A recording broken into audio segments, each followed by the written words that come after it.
Friends, welcome to Ruchitha cooking. இன்றைக்கி நம்ம என்ன பார்க்க போகிறோன்னா சிவப்பு காராமணி சுண்டல் தான் பார்க்க போகிறோம். சுண்டலில் நம்ம வெறும் தாளித்து கொடுத்தோன்னா பசங்க சாப்பிட மாட்டாங்க. இதில் ஒரு மசாலா மாதிரி பண்ணி நம்ம கொடுத்தோன்னா பசங்க நல்லா கடகடன்னு சாப்பிட்ருவாங்க. இப்போ புரட்டாசி மாதம் வரதுனால காலநிலைலாம் மாறும். நான்வெஜ்ஜும் சில பேர் சாப்பிட மாட்டோம். நம்மளுக்கு தேவையான ப்ரோட்டீன் கிடைக்கணுன்னா இது போல் சுண்டல்லாம் எடுத்துக்கலாம். ஏன் நம்ம நான்வெஜ்ஜு சாப்பிடல இந்த புரட்டாசி டைம்லனா, காலநிலை மாறுறதுனால நிறைய வியாதிகள்லாம் வரும். அதனால் அந்த சில கிருமிகள்லாம் அந்த நான்வெஜ்ஜில் போய் கலந்துறதுனால அது சாப்பிடாம இருக்கிறது ரொம்ப நல்லது அப்படின்றதுனால நம்ம புரட்டாசி வரதெல்லாம் இருக்கிறோம். இது மாதிரி பருப்பு வகைகள்லாம் நம்ம சாப்பிடும்போது நம்ம தோல்லாம் மினுமினுப்பாக இருக்கும். ட்ரை பண்ணி பாருங்கள்.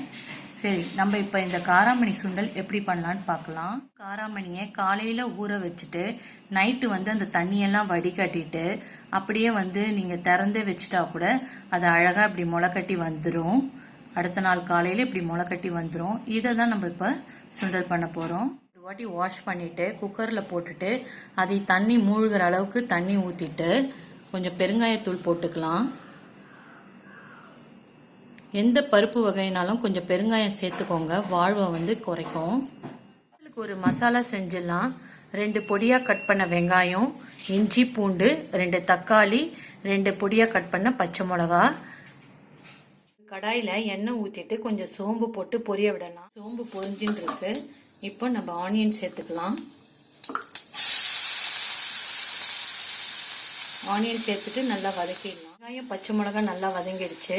இது கூட இஞ்சி பூண்டு தக்காளி அரைச்ச பேஸ்ட்டை ஊற்றி நல்லா வதக்கிக்கலாம். 3/4 டீஸ்பூன் மிளகாத்தூள், உங்களுக்கு தேவையான உப்பு, 1/2 ஸ்பூன் கரம் மசாலா, இது எல்லாத்தையுமே அந்த வெங்காயம் தக்காளியில் போட்டு நல்லா வதக்கிடலாம்.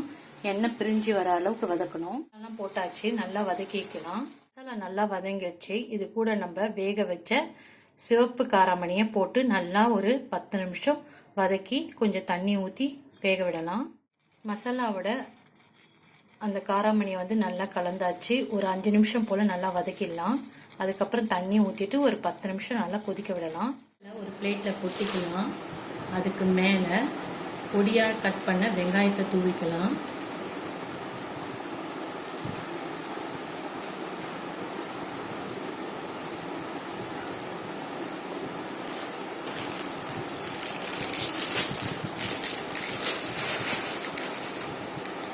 காரா பூந்தி தூவிக்கலாம்.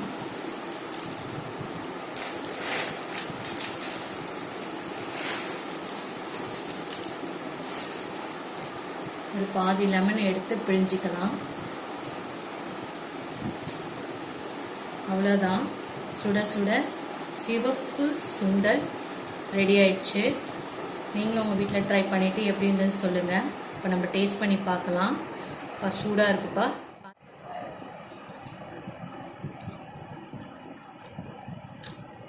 நல்லா வித்தியாசமாக சூப்பராக இருக்குங்க.